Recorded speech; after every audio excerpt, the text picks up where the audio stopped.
जितनी तकलीफें आ रही हैं वो अल्लाह से भागने की वजह से आ रही हैं। जितनी मुसीबतें आ रही हैं अल्लाह से भागने की वजह से आ रही हैं।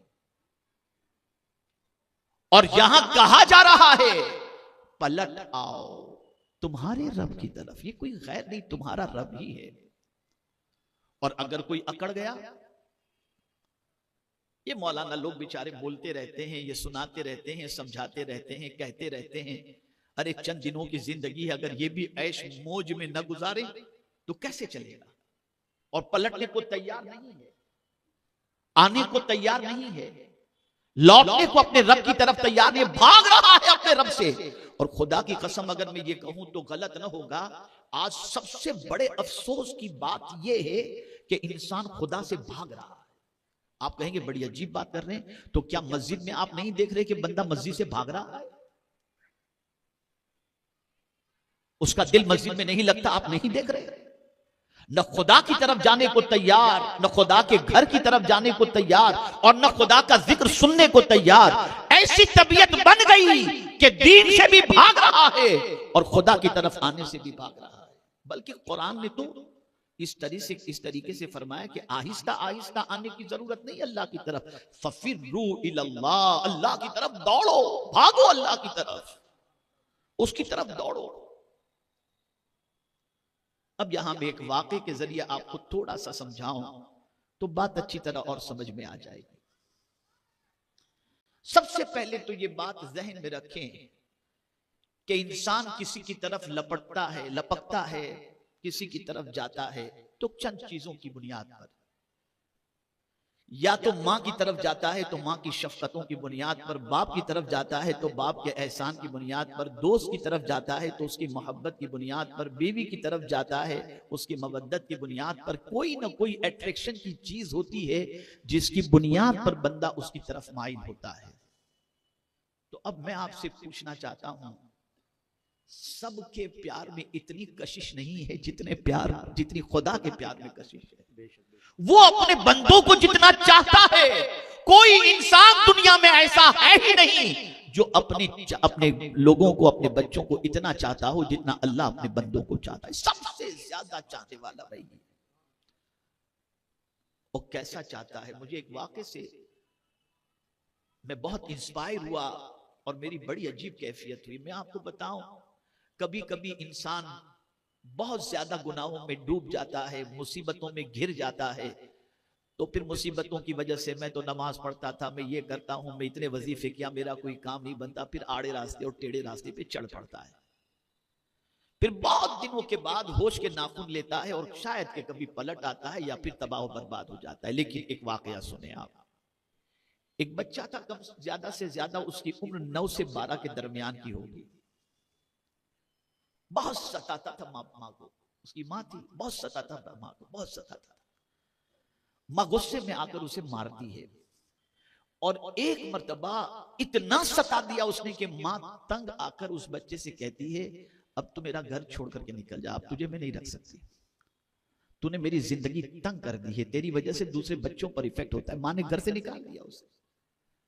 बच्चा भी चूंकि उम्र के उस मरहले में पहुंच चुका था कि जिसमें वो चल फिर सके, भाग दौड़ कर सके, तो उसने देखा था बहुत सारे बच्चे मजदूरी करते हैं, तो उसने सोचा अब माँ ने निकाल ही दिया है और रोज किटकिट करती है, तो चलो मैं कहीं मजदूरी करके अपनी जिंदगी गुजार लूंगा। माँ ने निकाल दिया, वो भी चला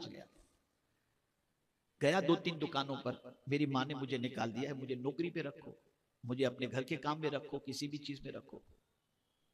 किसी ने कबूल करने के लिए आमादगी का इजहार नहीं किया, कोई तैयार नहीं। एक ने कहा भी कि हम तुझे रखेंगे लेकिन पहले तेरे बारे में मालूमात हासिल कर लिया। अब बच्चा भूखा था, माँ ने निकाल दिया था सुबह सुबह।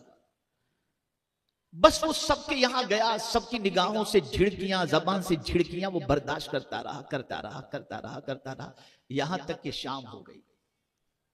अब एक चीज उसके जहन में आई, गौर से सुनिएगा। एक चीज उसके जहन में आई, चलो थोड़ी सी मेहनत करूंगा, कहीं नौकरी भी मिल जाएगी, कहीं पनाहगाह भी मिल जाएगी, लेकिन मेरी माँ जैसा प्यार कहां मिलेगा। बस वो ये जहन में बात आनी थी कि पलट करके वो अपने घर आ गया। माँ थी ना, फिक्र थी मेरा बच्चा घर छोड़ के चला गया है, मेरे गुस्से की बुनियाद पर चला गया। मुसल्ला बिछाकर दुआ भी कर रही थी और काफी देर के बाद बच्चे की तलाश के ख्याल में उसने घर का दरवाजा खोला तो देखा बेटा दहलीज पर बैठा हुआ सो गया है, बैठे बैठे सो गया है, रो रहा था, सो गया था रोते रोते दहलीज पर। माँ ने देखा तो पहले तो गुस्सा भी आया, उसे झिंझोड़ कर उठा, फिर तो आ गया तो कहा हाँ, कहा देख हो गया ना, किसी ने तुझे रखा नहीं ना। अब जवाब सुनिए, बच्चा कहता है मां रख तो कोई भी लेता, लेकिन तूने जो प्यार दिया है ये प्यार मुझे कहां मिलता, इसलिए मैंने सोच लिया कि चाहे तू झिड़के, चाहे तू मार, चाहे तू कुछ भी कर, मैं तुझे नहीं छोड़ूंगा। और ये कहकर रोने लगा। फौरन मां ने अपने सीने से लगा लिया। एक सूफी बुजुर्ग फरमाते हैं, नादान, एक माँ की तरफ जब तू पलट कर आ जाए तो माँ तुझे इतना चाहने लगती है, तू अगर खुदा की तरफ पलट कर आता तो तेरा मौला तुझे कितना चाहता है। कोई उससे ज्यादा चाहने वाला है? कोई उससे ज्यादा प्यार करने वाला है? कोई उससे ज्यादा मोहब्बत करने वाला? लेकिन बड़े अफसोस की बात है, हम बहुत दूर निकल गए, बहुत दूर निकल गए। हमारे दिल में जज्बा ही नहीं है खुदा की तरफ बढ़ने का और उसके रसूल सल्लल्लाहु अलैहि वसल्लम की तरफ बढ़ने का।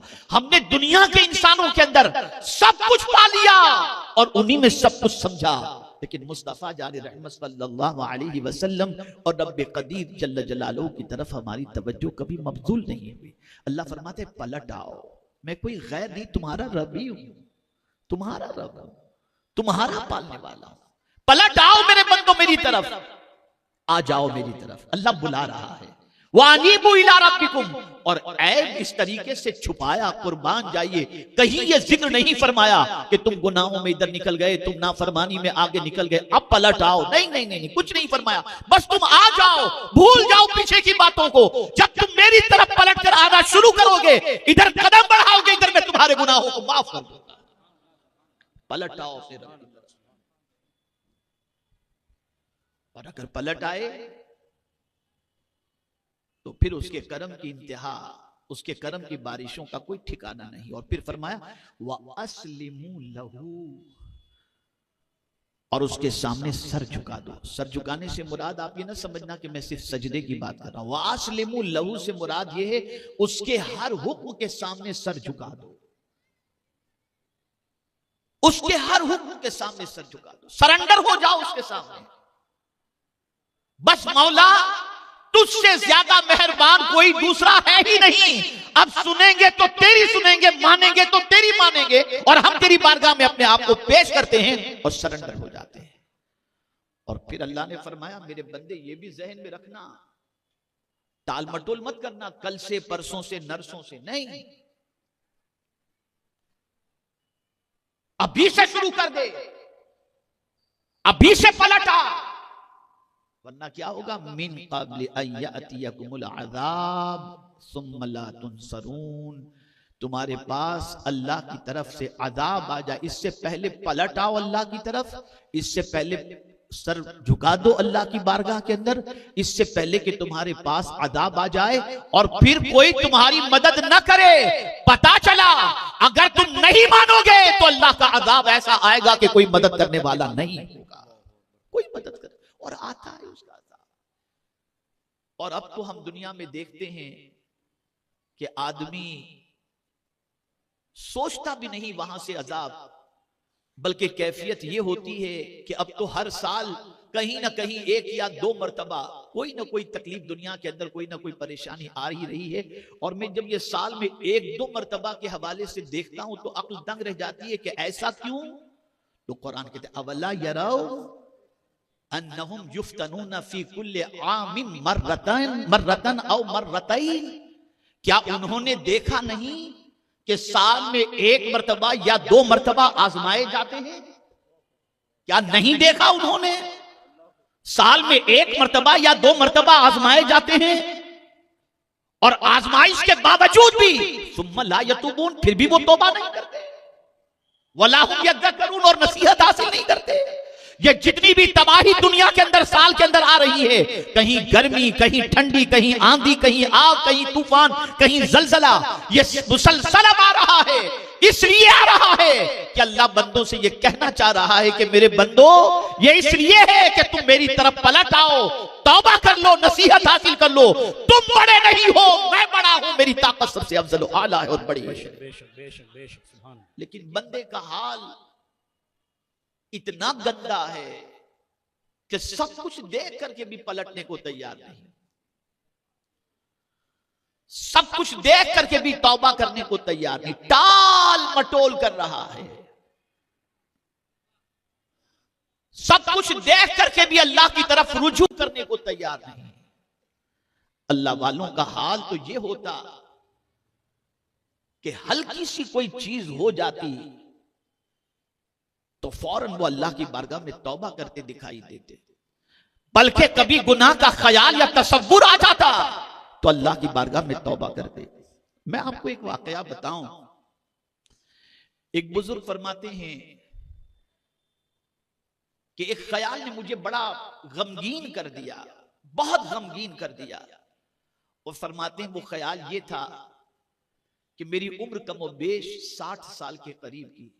तो एक दिन बैठे बैठे मैंने सोचा कि अगर दिन में सिर्फ मैंने एक ही गुनाह किया हो, दिन में अगर मुझसे एक ही गुनाह सरजद हुआ हो तो 360 दिन या 65 दिन के एतबार से साल के 360 या 65 गुनाह हुए। तो अब 60 साल के गुनाह को मैं अगर देखूं तो कितने गुनाह हुए। अब इतने गुनाहों को लेकर मैं खुदा के सामने हाजिर कैसा होगा, कैसे खड़ा होऊंगा। बस ये तसव्वुर आया और ये ख्याल आया। इस ख्याल के आते ही कि अल्लाह के सामने मुझे हाजिर तो होना ही है, पलटना तो है ही, आज नहीं तो कल, जिंदगी में नहीं तो मरने के बाद उसकी तरफ तो पहुंचना है। मैं उसको मुंह कैसे दिखाऊंगा। इस तसव्वुर के आते ही गिर पड़े और उनकी रूह परवास कर गए, परवास कर। आज कभी हमें यह ख्याल आता है, हमारी तो कोई चीज या कोई मर जाए हमारे रिश्तेदारों में तो हम इन्ना लिल्लाहि व इन्ना इलैहि राजिऊन पढ़कर ये कह देते हैं कि हम अल्लाह के लिए और लौटकर उसी की तरफ जाना है। लेकिन कभी ये ख्याल नहीं आता कि हमने भी लौटना है उसकी तरफ।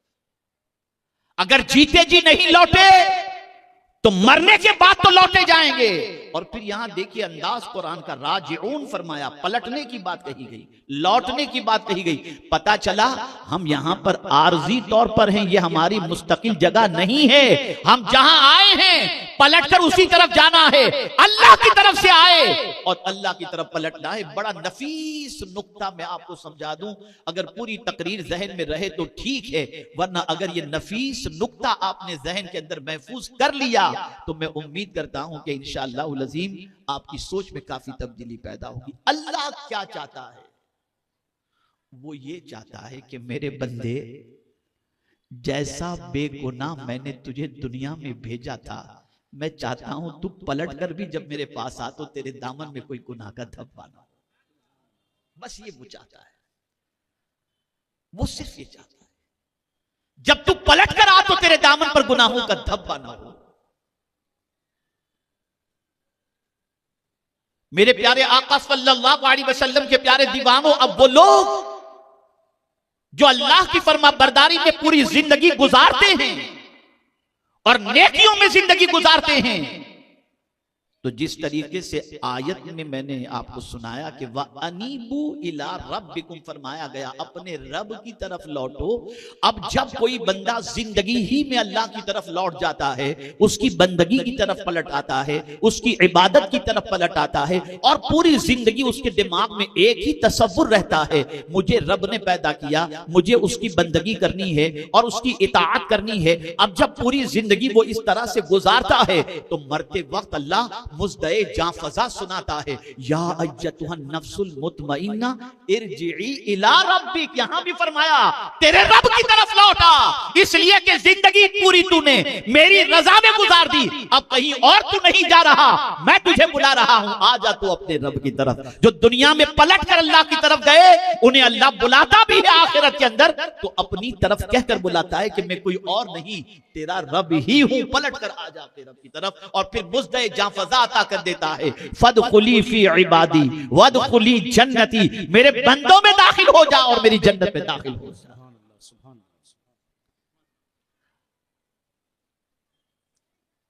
औरत शादी के बाद कोई मियां बीवी का झगड़ा हो जाए तो हर कोई चाहता है कि ससुराल में फिर वो पलट कर चली जाए। मीडिएटर बीच में लाए जाते हैं, ये मुसलसल घर में रहे ये अच्छा नहीं है, तलाक वाक़े हो ये भी अच्छा नहीं है, खुला का मामला हो ये भी अच्छा नहीं है, ये पलट जाए अपने घर की तरफ, चली जाए अपने ससुराल वालों की तरफ, अपना घर बर्बाद होने से बचा ले। ये हर जिम्मेदार कोशिश करता है और हर आदमी ये फिक्र करता है। हाँ, आज के दौर के अंदर बाज नादान माँ बाप और बाज नादान बच्चियां जो है वो अकड़ जाती हैं और कहती हैं नहीं नहीं हमको तो नहीं जाना, और फिर पूरी जिंदगी रोती रहती हैं, बच्चे फिर इधर उधर बड़े होते रहते हैं, बर्बाद हो जाते हैं। याद रखो ए रसूल आज़म सल्लल्लाहु तआला अलैहि वसल्लम के दीवानों और खवातीन इस्लाम, कभी भी अपने ससुराल का घर छोड़कर भागने की कोशिश कोई खातून कभी न करे। टेम्पररी तुम्हें कोई अपनी राहत का सामान तो अता कर देगा, लेकिन तुम्हारा मुस्तकबिल तबाह बर्बाद हो जाएगा। कोशिश करो कि जिंदगी लिपटी रहे और तुम्हारी जिंदगी तुम्हारे ससुराल के अंदर खैर व आफियत से शौहर के साथ गुजरती रहे। तो हम कोशिश तो करते हैं, तवज्जो चाहूंगा। माँ समझाती है कभी बेटी को, बेटा समझ जा, थोड़े दिनों की तकलीफ है, इंशाल्लाह सब ठीक हो जाएगा, तेरे बच्चे बड़े हो जाएंगे, तू जा पलट जा बेटा, अपने घर की तरफ चली जा, कंप्रोमाइज कराने की। मैं पूछता हूं ये सारे कंप्रोमाइज तुम दुनिया के इंसानों के साथ कराने की करते हो, कभी तुम्हारा बच्चा अल्लाह के रास्ते से हट जाए तो कभी कोशिश की कि बच्चे तू अल्लाह की तरफ भी आ जा? कभी ये कोशिश की गई? कभी इसके लिए टाइम दिया गया? कभी ये जहन में बात डाली गई? नहीं नहीं, इसकी फिक्र तो नहीं, इसलिए कि खुद जब अल्लाह के रास्ते पर नहीं है और उसके रसूल सल्लल्लाहु अलैहि वसल्लम के रास्ते पर नहीं है, तो फिर अपने बच्चों को लाने की कैसे कोशिश करेंगे? बहुत दूर निकल गए हैं। बल्कि मैं तो आज की दुनिया के इंसानों को देखता हूं, बशमुल मेरे, मैं ऐसा नहीं कि मैं बहुत पारसा हूं, हम सब का हाल ये है कि गालिब का एक शेर है, अहमकों की कमी नहीं, गालिब एक ढूंढो हजार मिलते हैं। सब भाग रहे हैं कहीं और अल्लाह फरमा रहा है मेरी तरफ आ जाओ, लेकिन हमें जाना नहीं उसकी तरफ। उसकी तरफ जाने को कोई तैयार नहीं, और सोचता है फलां के पास जाऊंगा तो नौकरी मिलेगी, फलां के पास जाऊंगा तो ये होगा, फलां के पास जाऊंगा तो ये होगा। अरे तुम्हारी अक्ल पर पर्दा पड़ चुका है, सब कुछ तो खुदा के दस्ते कुदरत में है, उसके पास कोई एक चीज नहीं और वो लिमिटेड नहीं। वो फरमाता है वइन मिन शैइन इल्ला इंदना खजाइना, हर चीज का खजाना अल्लाह फरमाता है मेरे पास है, और मेरे खजाने की चाबी अगर किसी के पास है तो मेरे महबूब के पास मेरे खजाने की चाबी है।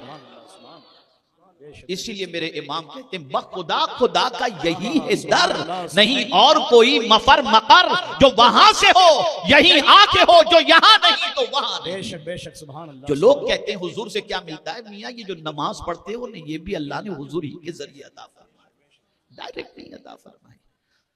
अल्लाह चाहता है कि नेमतें मेरी हों, लेकिन दूंगा मेरे महबूब के हाथों से ही दूंगा, मेरे महबूब के हाथों से दूंगा। तो अर्ज करने का मंशा ये है कि अगर आप और हम ये चाहते हैं कि अल्लाह न करे कोई ऐसा अजाब आए जिसमें कोई मदद करने वाला ना हो। क्या कोरोना में आपने नहीं देखा था कोई मदद करने वाला? देखा नहीं आपने? जनाजा भी नहीं पढ़ सकते थे, बेटा बाप के करीब जाने को भी तैयार नहीं। ये सब कुदरत दिखा रही है कि मैं जब किसी को गिरफ्तार करूंगा कोई मदद करने वाला नहीं होगा। पलट आओ अपने रब की तरफ, सरेंडर हो जाओ अपने रब के हुक्म की तरफ, इससे पहले कि तुम्हें अजाब में गिरफ्तार कर दिया जाए और फिर कोई मदद न करे।